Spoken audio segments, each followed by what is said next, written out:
Gentlemen, congratulations on being a first-round player and getting a bye. What are your thoughts on, Coach Tim, what are your thoughts on your seeding, number 5 seeding? I mean, I kind of expected it. That's where we were. We were at 4 for the longest time, and then once Los Alamos started getting more wins, just outside district play, and then going into district, and then they leapfrogged us and went into 4.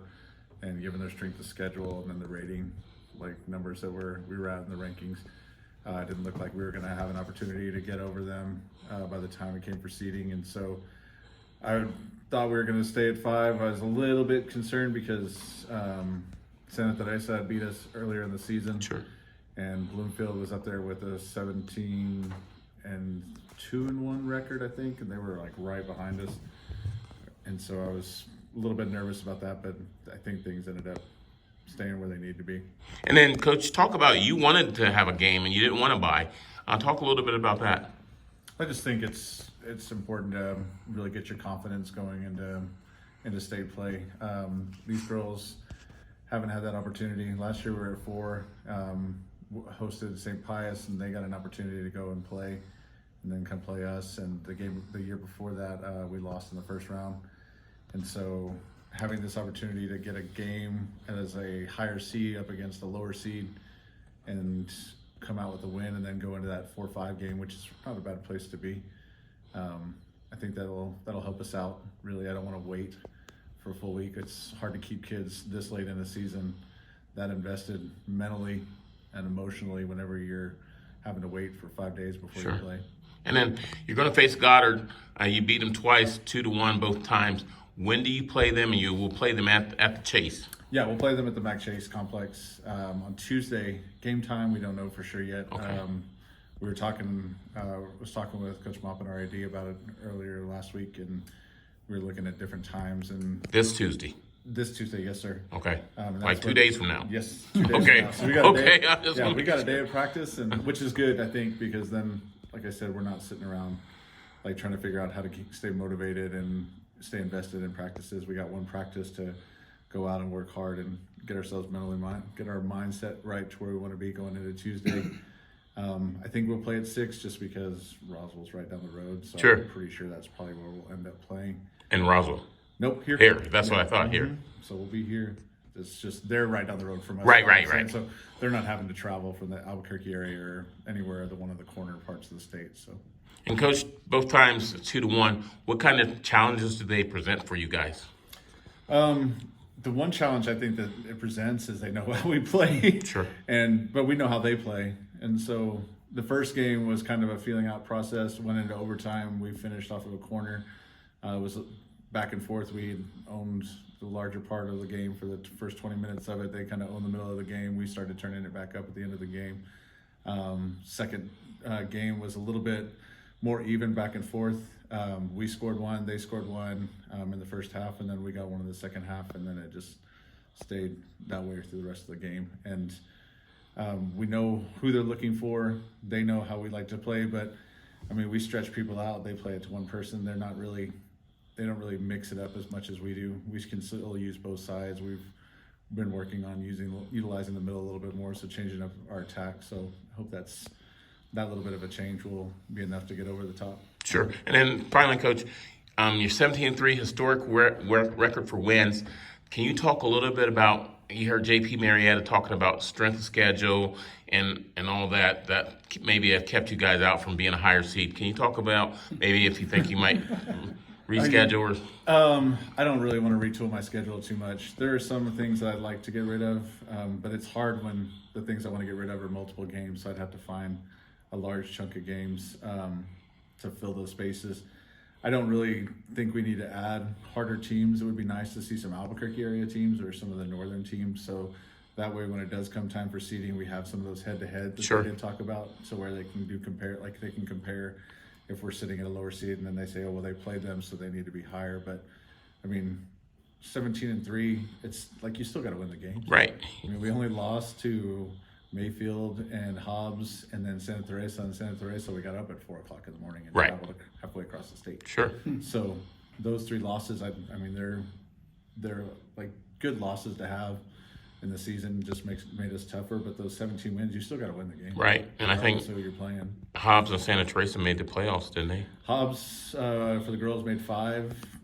Didn't see if Mayfield's might not be in there because they have a pretty good district with those 5A teams over in Cruces area. Sure. But Santa T did, and then Hobbs did. So both of them are in. Santa T is sitting at, I think, 7. Right. If I'm right. So, and I mean, it'll be good for them going forward too. So. Sure. Coach Jowers, congratulations, and talk about getting a first round bye. You don't know who you'll play or when, do you? No, we do. Okay, go ahead. Oh, no, we don't. Sorry. Okay. Got a good idea. Got a good idea, yeah. Okay. But what's this mean to have a bye? You wanted the bye. So we set out at the beginning of the year with like goals. Actually, it wasn't the beginning of the year, but it was like middle of the year. Okay. We set out to do 18. At the time, we had already lost to Los Alamos and Hobbs. And so in the middle of the season, we basically were like 18-2, top 4 seed, win district. Okay.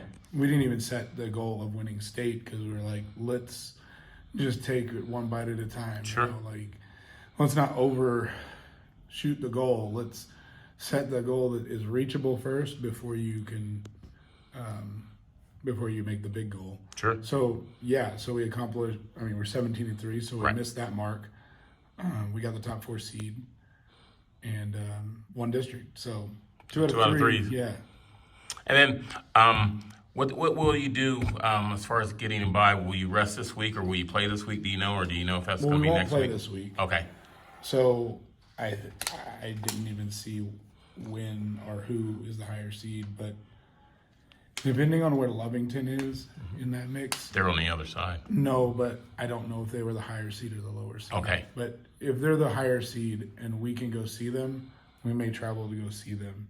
Whether it's coaches, I don't know how that's going to work, but we probably will go, try to watch that game. Sure. At least a portion of us. So, Coach, you'll be off for a week. How will you mix between keeping intensity and practice and yet keeping the boys fresh so that they're not, because a week's a long time? Yeah, I mean, I agree a week's a long time, but to be fair, we almost had a week just recently. Okay. Just last week. Yeah, so it's not like it's going to be unfamiliar because they had close to a week this last week. And so I know it'll get broken up and it'll be easier for us because, we'll train tomorrow. And then Tuesday we'll train, and then we'll go watch the girls.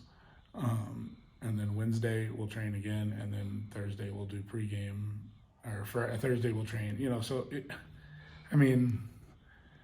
it is what it is, and I think it's fine. We have a good group of boys who understand kind of like the scenario that we're in right now, because nobody has ever, this is the first time, kind of like what he did last year with getting the top 4 seed. Nobody has gotten a top 4 seed in Artesia's that I know of. I don't want to I know since Max Preps has been involved, it's never you can't go back and look anywhere in Max Preps. So they could have done something back in the late 90s, early 2000s, but yeah. So as far as having a week off, we'll manage. Sure. And then you have a home game too for the playoffs. Can you talk a little bit about what that means to the program and to Artesia a little bit? Yeah, we already accomplished the goal that we did last year, which was get out of the first round, just by default of having that first seed. Sure. So we've already met that goal of making it to a quarterfinal game, which is great because now we're playing that quarterfinal game to get through that next step to get to the semifinal games. And then the quarterfinal game the first round game that we have to play against is a game between Silver and Los Alamos. So we're assuming that Los Alamos probably will beat Silver, and we've already played Los Alamos. They're one of our 3 losses this season. Okay. And we didn't have a Don Rojas or Anton when we played him at the tournament. So feeling fairly confident about if Los Alamos has to travel from up there to down here, and playing us at home, which we haven't lost at home all season. Wow. So, Wow. And then finally, let me ask both you coaches this. I can get you both on this. So, historic year.